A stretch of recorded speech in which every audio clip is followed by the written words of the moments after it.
So picture this, you walk into a store to get your morning coffee and a banana for your kid, and you see that the price is 30% higher than it was last week.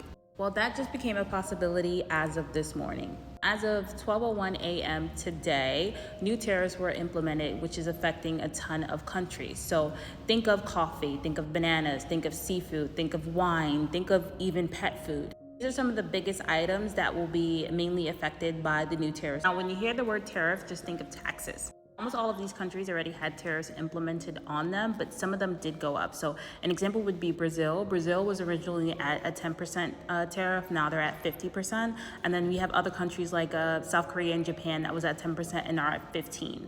So when the costs begin to rise for importers, that trickles down. So the grocery stores pay more, the restaurants pay more, and then you pay more. That's usually how we end up with higher prices, smaller portions, or just grocery store shelves being empty. And the crazy part is that this is not a one-time thing. This can happen at any time global policy changes. Here's the thing, I'm not saying to only buy American because imports are essential. There's some things that we can't produce here.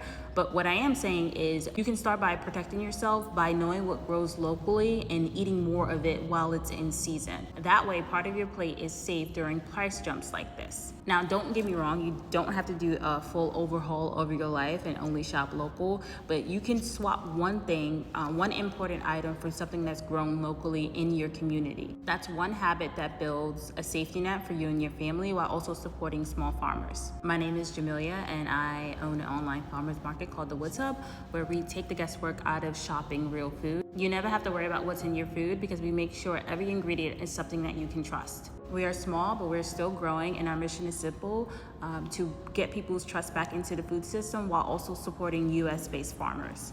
If you want to shop with us, you can click the link in my bio, and if we're not in your state yet, you can subscribe and follow this page.